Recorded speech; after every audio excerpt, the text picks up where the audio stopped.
ഇതൊരു വിപ്ലവത്തിന്റെ കഥയാണ്. പക്ഷേ നിങ്ങൾ ചിന്തിക്കുന്ന പോലെ ഒരു വിപ്ലവമല്ല. ഡിജിറ്റൽ ലോകത്തെ അടിമുടി മാറ്റിയൊരു വിപ്ലവം. ഇതിനു പിന്നിൽ വലിയ സാമ്രാജ്യങ്ങളോ കോടിക്കണക്കിന് ഡോളറുകളുടെ നിക്ഷേപമോ ഒന്നും ഉണ്ടായിരുന്നില്ല.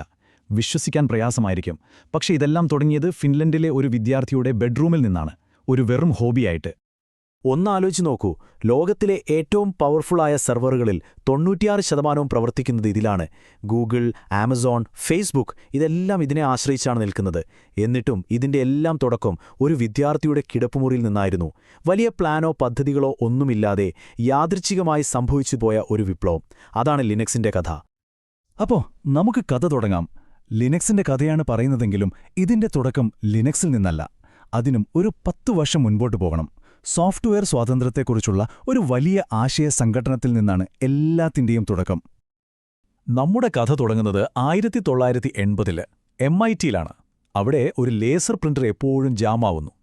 സാധാരണ നമ്മളാണെങ്കിൽ എന്തു ചെയ്യും? ടെക്നീഷ്യന് വിളിക്കും, അല്ലേ? പക്ഷേ നമ്മുടെ കഥയിലെ ആദ്യത്തെ ഹീറോ റിച്ചാർഡ് സ്റ്റോൾമാൻ ഒരു സാധാരണക്കാരനായിരുന്നില്ല. MITയിലെ ഒരു ജീനിയസ് പ്രോഗ്രാമറായിരുന്നു അദ്ദേഹം. എന്തെങ്കിലും പ്രശ്നം വന്നാൽ അത് സ്വയം പരിഹരിക്കണം എന്ന വാശിയുള്ളയാൾ. അപ്പോൾ സ്റ്റാൽമാൻ എന്ത് ചെയ്തു? പ്രിന്ററിന്റെ സോഫ്റ്റ്വെയർ കോഡ് എടുത്ത് ആ പ്രശ്നം അങ്ങ് പരിഹരിക്കാമെന്ന് വിചാരിച്ചു. പക്ഷേ അവിടെയാണ് ട്വിസ്റ്റ്. അദ്ദേഹത്തിന് ആ കോഡ് കിട്ടിയില്ല. കാരണം ആ സോഫ്റ്റ്വെയർ പ്രൊപ്രൈറ്ററി ആയിരുന്നു. അതായത് അതിന്റെ സോഴ്സ് കോഡ് ഒരു രഹസ്യമാണ്, കമ്പനിയുടെ മാത്രം സ്വത്ത്. അത് കാണാനോ പഠിക്കാനോ അതിൽ മാറ്റം വരുത്താനോ ആർക്കും അനുവാദമില്ല. ആ ഒരു നിമിഷമാണ് എല്ലാം മാറ്റിമറിച്ചത്. സോഫ്റ്റ്വെയർ ഇങ്ങനെ രഹസ്യമായി വെക്കേണ്ട ഒന്നല്ല, അതെല്ലാവർക്കും തുറന്നു കൊടുക്കേണ്ട ഒന്നാണ് എന്ന ചിന്ത അദ്ദേഹത്തിൽ ശക്തമായി. 1983-ൽ അദ്ദേഹം ഒരു ചരിത്രപരമായ പ്രഖ്യാപനം നടത്തി. അദ്ദേഹം പറഞ്ഞു, ഈ താങ്ക്സ് ഗിവിംഗ് മുതൽ ഞാൻ ഗിനു എന്നു പേരുള്ള ഒരു സമ്പൂർണ്ണ യൂണിക്സ് കമ്പാറ്റിബിൾ സോഫ്റ്റ്വെയർ സിസ്റ്റം എഴുതാൻ പോകുകയാണ്. അത് ഉപയോഗിക്കാൻ കഴിയുന്ന എല്ലാവർക്കും ഞാൻ സൗജന്യമായി നൽകും. അദ്ദേഹം തുടങ്ങിയ ആ പ്രോജക്റ്റിന്റെ പേരായിരുന്നു ഗിനു. ഗിനു ഈസ് നോട്ട് യൂണിക്സ് എന്നതിന്റെ ഒരു രസകരമായ ചുരുക്കെഴുത്ത്. അതൊരു പുതിയ തത്വസംഹിതയുടെ തുടക്കമായിരുന്നു, സോഫ്റ്റ്വെയർ സ്വാതന്ത്ര്യത്തിന്റെ പ്രഖ്യാപനം. അടുത്ത 10 വർഷം കൊണ്ട് സ്റ്റോൾമാനും അദ്ദേഹത്തിന്റെ ടീമും അവിശ്വസനീയമായ കാര്യങ്ങൾ ചെയ്തു. ഒരു ഓപ്പറേറ്റിംഗ് സിസ്റ്റം ഉണ്ടാക്കാൻ വേണ്ട മിക്കവാറും എല്ലാ ഭാഗങ്ങളും അവർ നിർമ്മിച്ചു. ഒരു കാർ പോലെ ചിന്തിച്ചാൽ അവർ എഞ്ചിനൊഴികെ ബാക്കിയെല്ലാം ഉണ്ടാക്കി. GCC എന്ന ശക്തമായ കമ്പൈലർ, ഇമാക്സ് എന്ന എഡിറ്റർ, അങ്ങനെ ഒരുപാട് ടൂളുകൾ. പക്ഷേ ആ കാറിന് ഓടാൻ വേണ്ട ഏറ്റവും പ്രധാനപ്പെട്ട ഭാഗം, അതിന്റെ എഞ്ചിൻ, അതായത് ഓപ്പറേറ്റിംഗ് സിസ്റ്റത്തിന്റെ ഹൃദയമായ കേണൽ, അതുമാത്രം പൂർത്തിയായില്ല. അതായിരുന്നു ഏറ്റവും വലിയ വെല്ലുവിളി.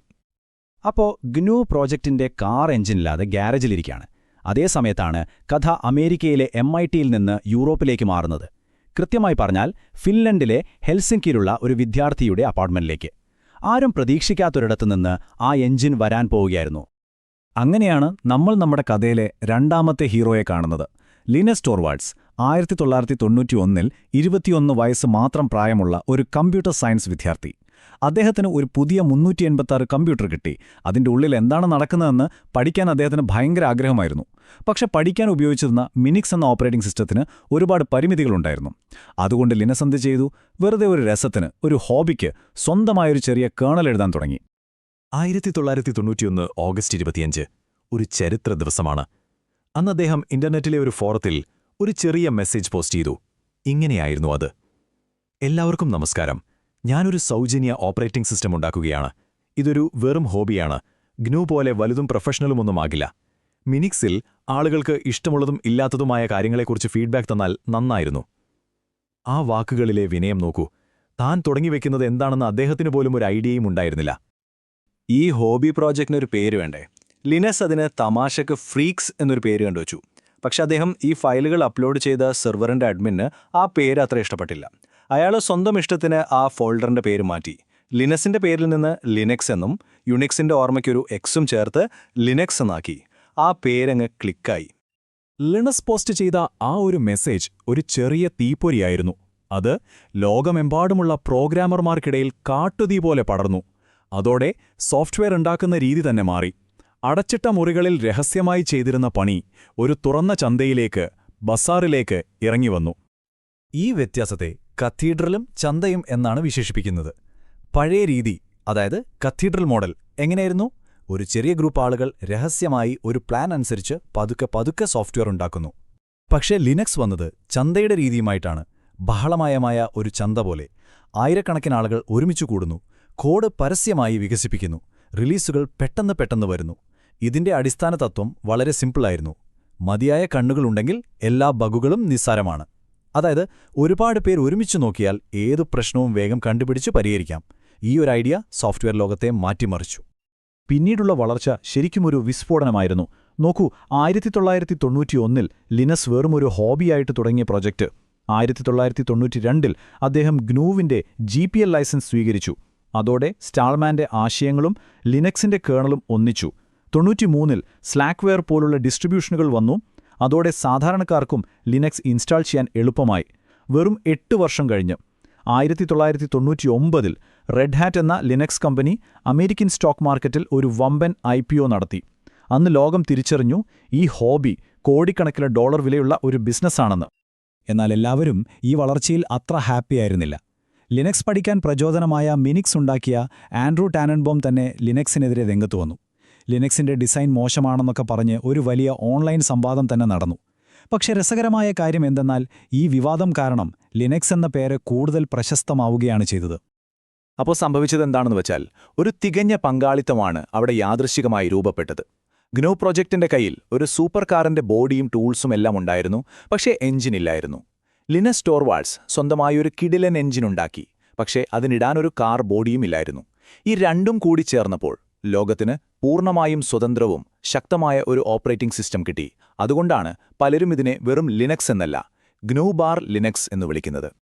ശരി, ഒരു ഹോബിയിൽ നിന്ന് തുടങ്ങിയ പ്രസ്ഥാനം ഇപ്പോൾ ഒരു ഇൻഡസ്ട്രിയായി മാറിക്കൊണ്ടിരിക്കുകയാണ്.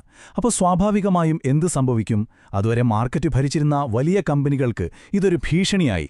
അടുത്ത യുദ്ധം തുടങ്ങുകയായിരുന്നു. പക്ഷേ ഇത്തവണ അത് ആശയങ്ങളുടെ അല്ല, പണത്തിന്റെയും അധികാരത്തിന്റെയും യുദ്ധമായിരുന്നു.